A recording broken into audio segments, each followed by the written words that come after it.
It's ZoTime.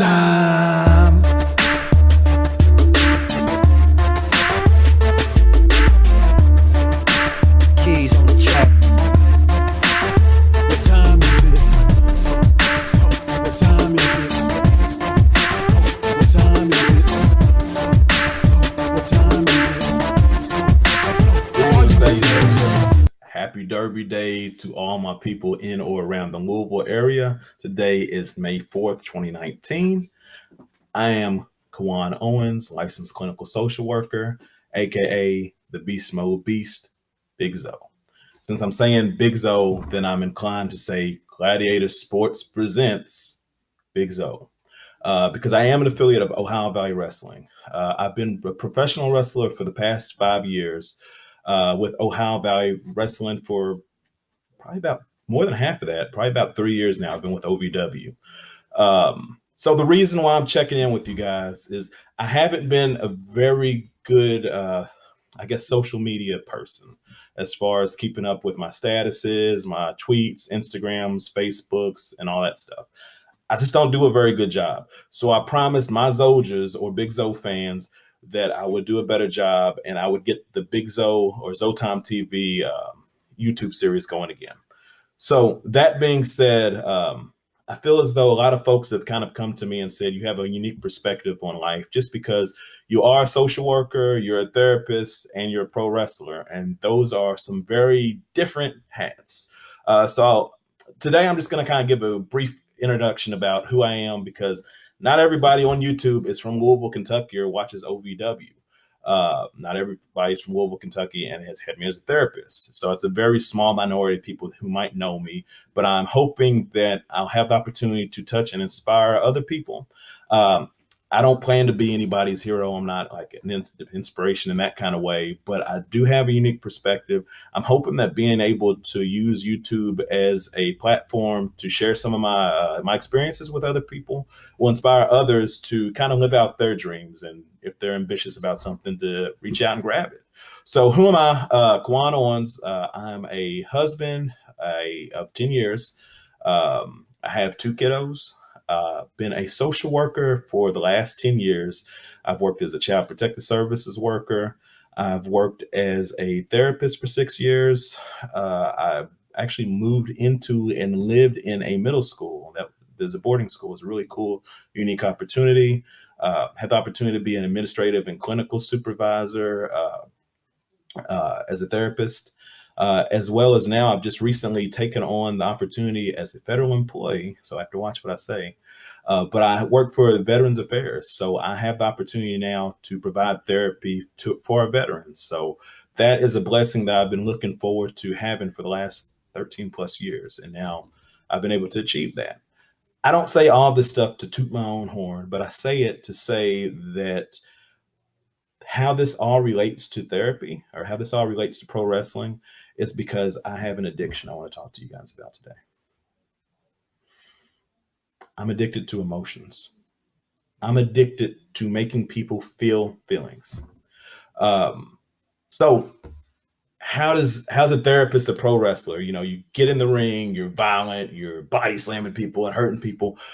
It's really more about the storytelling. It's about being able to impact and touch and entertain fans. It's about being able to give people a reason to cheer or boo. Being able to help people to forget about their problems, to suspend disbelief, and to be able to just for a few hours to enjoy something outside of the troubles and stresses of their life. So that's why I became a professional wrestler, to help people to feel feelings. This is something I've been passionate about and been a huge fan of my entire life, especially during the Attitude Era, kind of showing my age there. But being able to come home from school and on Monday nights, flip back and forth between, WCW and WWF, now WWE, and being able to watch people that I look up to and admire and wanting to be a part of that physicality, be a part of that theatrics, be a part of that storytelling. So for the past 5 years, I've had the opportunity to do that as a professional wrestler while also juggling home life, juggling the opportunities of, having a career outside of the professional wrestling ring too. So of course, most of you guys are like, I don't know this guy. He's not in WWE. He's not famous. No, I'm not. But I do come from Ohio Valley Wrestling, OVW, which is the same place that John Cena, Randy Orton, Brock Lesnar, Batista, and number of other very talented professional wrestlers have come from. Whether or not I ever make it to the WWE, it's not really the point.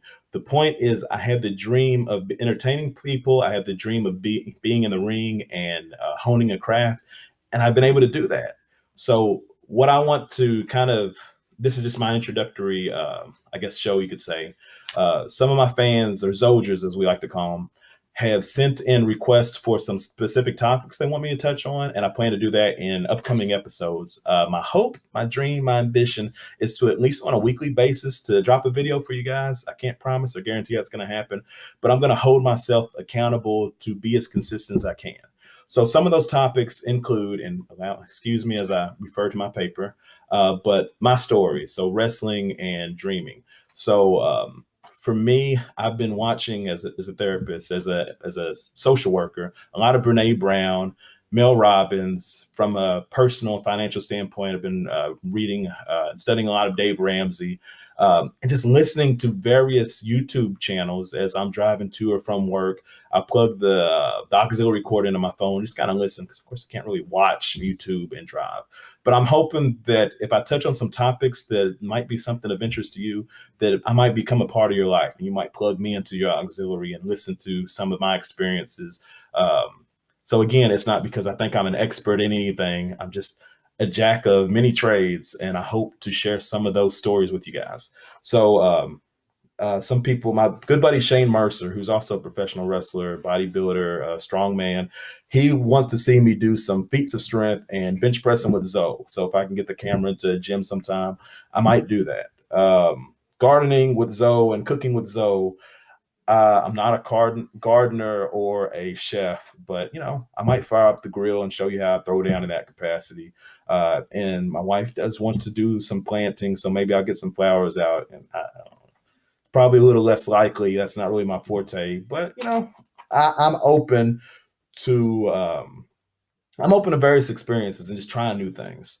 So wrestling evolution, people wanted to talk about, like, what's my perspective and my take on wrestling and how that's evolved. So that's something I might check in on. Let's see, bullying. So kind of putting on my therapy social worker hat. Had a fan talking about how her son's experiencing bullying and would like for me to talk about that. I'd also like to talk about suicidality, depression, anxiety. Those are kind of my specialties. So I'd love to be able to, in the future, host some videos where I can touch in on some of those topics. Conspiracy theories with Zoe. I'm not like a huge conspiracy theorist, so I don't know how much of that I'll do. But if there is like a current event or something in the news or media worth talking about or checking in on, then I will plan to do that also. Most importantly, the big takeaway from this video, other than just kind of letting you know who I am, what I'm about, and introducing myself, is I want you to know that if there's something you want to do in your life, talking to you looking at this, you're the boss of your behaviors. You control your destiny to some extent. I mean, we all have to say the serenity prayer and accept the things that we don't have control over, change the things that we do, and having the courage to know the difference, the wisdom to know the difference. And that's very rough paraphrase. But there are so many things that people kind of, I guess, look at life as a sample platter, and they're like, oh, I tried it. I tried that once, or I tried that twice. It didn't work out. I want to tell you that consistency is the name of the game. If there's something you want to do, stay hungry, stay driven, stay motivated.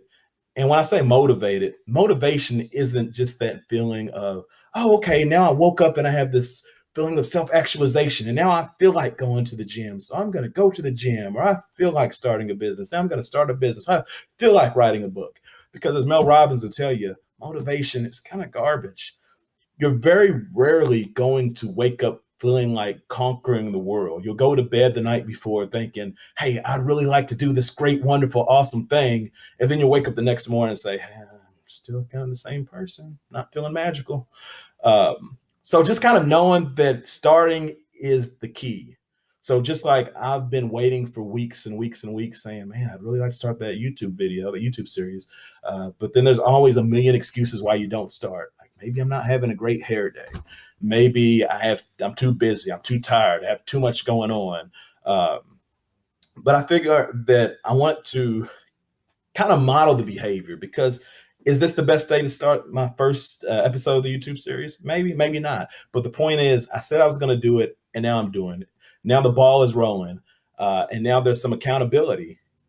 You guys see me and hold me accountable to following through, and I'll hold you accountable to reaching your dreams. So you don't wait until you feel like going to the gym. Sometimes you just get up and go. And once a body's in motion, it'll stay in motion. And that's not just physically, that's also emotionally. And that's just how motivation works. Once you start to see those successes, you'll just continue and be more driven. But the key is you have to start, man. You have to put the key in the ignition. You have to put the gas, put your foot on the pedal and get it going. So this is part one of many to come. I hope that you stay hungry, you stay motivated, you stay passionate, and I look forward to sharing some of my stories and some of my experiences with you guys. If you have any particular questions, any particular comments, or some topics you want me to check in on, I'm more than happy and receptive and open to exploring that. But for now, I just want to say much love. Thanks for checking in, and I look forward to rapping with you in the future. So what time is it? ZoTime. Much love.